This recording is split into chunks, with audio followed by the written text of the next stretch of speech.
జీవవృక్ష ఫలం అంటే ఏమిటి, దాని యొక్క లాభం ఏమిటి, తింటే ఏమిటి, ఎల్లప్పుడూ కూడా మనము జీవించగలము, నూతనమైన సృష్టిలో ప్రవేశించడానికి అర్హత ఇది.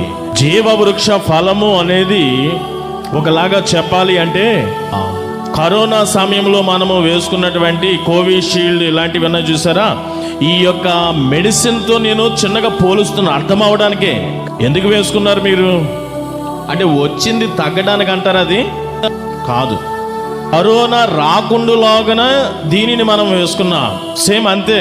ఇది కూడా అపవాది యొక్క ప్రభావము పాపము రూపములో మన యొక్క నరనరాలలో జీర్ణించబడి ఉన్నది. పుట్టుకతోనే పాపములో పుట్టి ఉన్నాను అనే ఆ మాటను జ్ఞాపకం చేసుకుంటే, దావీదు మాటను, మన దేహములో అణువణువు కూడా పాపముతో నిండబడి ఉన్నది. పాపమును తీసివేసుకొని పరిశుద్ధత కలిగి ఉండటంలో, పవిత్రత కలిగి ఉండటంలో అడుగడుగున వాక్యము ద్వారా, ప్రార్థన ద్వారా, సహవాసంలో, ఉపవాసంలో ఈ రీతిగా ఉంటూ మనం ముందుకు సాగుతున్నాం. ఒక్కొక్కసారి బాప్తిస్మ దగ్గర కొంచెం స్ట్రిక్ట్గా మనం ఉంటాం.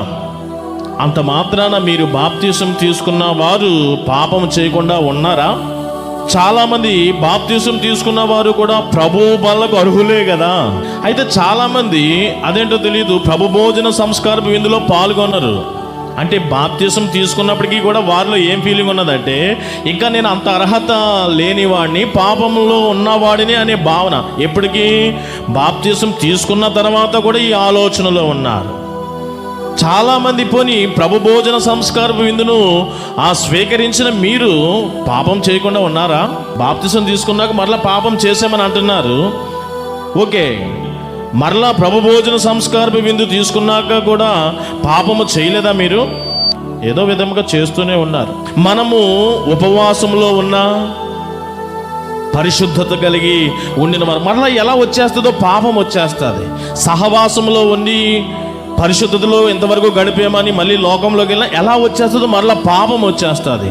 బాప్తిస్మ తీసుకున్నా సరే మరలా మనము ఆ నవీన స్వభావము, పరిశుద్ధ స్వభావం కలిగిన వారిగా అని అనుకుంటా మరలా ఎలా వస్తుందో పాపము తలంపుల్లోనూ, ఉద్దేశాల్లోనూ, క్రియల్లోనూ మరలా వచ్చేస్తుంది.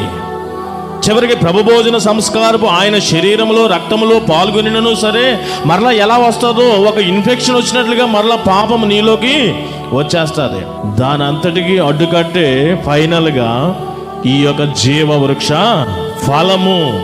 మరలా పాపము యొక్క కణములు, పాప స్వభావము, లక్షణములు నీలోనికి రాకుండా ఈ జీవవృక్ష ఫలము నిలువరిస్తుంది.